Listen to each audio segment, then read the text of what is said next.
Some human beings are safe havens. Be companions with them, Rumi.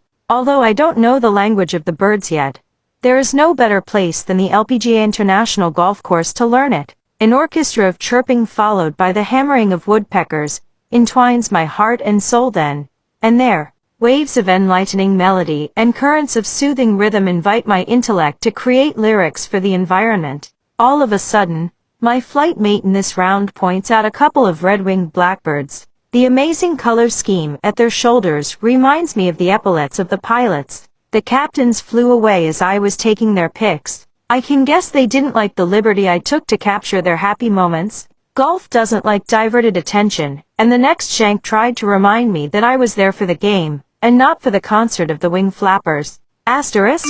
As I was getting fully involved in the game again, my other flight mate, knowing my deep interest in nature, showed me a couple of red cardinals. Wow, Florida's residents are so colorful. As my eyes were trailing the flight of a red cardinal over the lake, I couldn't move them any further. I could feel a current of horror running through my spine when I saw two big eyes gradually but mysteriously floating toward me in the neighboring swamp. My legs were frozen for a few seconds, and I wasn't interested in the tee box anymore. The presence of an alligator so close to me challenged my love for nature within seconds. On the other hand, Floridians paid no heed to the swamp monster. Many things grow with us as we are brought up in a society. This brief encounter with the alligators of Daytona Beach Golf Course stayed with me throughout my second round on Hills course as well. Our own fears live and die with us throughout our lifespans. Asterisk.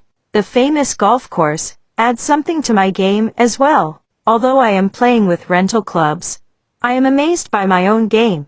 I am used to playing with different clubs on different courses in different weather among different cultures. This morning, the whole course was working together to make me play better. The curvilinear coordinates of the fairways, Washingtonia robustus, Mexican fan palms, vascular plants like ferns, saw palmettos, the snake-shaped wooden bridges, not to mention the encouraging attitude of my flight mates all improved my game.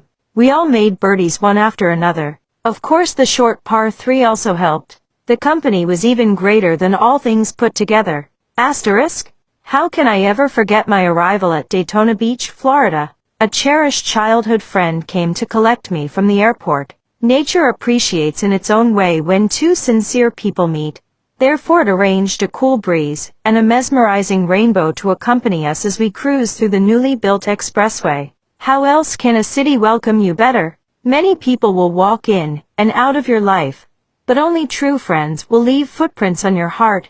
Eleanor Roosevelt. A walk on Daytona Beach shores, the boardwalk, the crowd at the pier, breakfast at Hard Rock Cafe, lunch at Aunt Catfish's on the river, supper at Krabby's Oceanside, cruising by the Daytona 500 Arena on Daytona International Speedway Boulevard, a drive on the beach in a convertible BMW 8, in the company of a very dear childhood friend, jamming on Bon Jovi and Laura Branigan.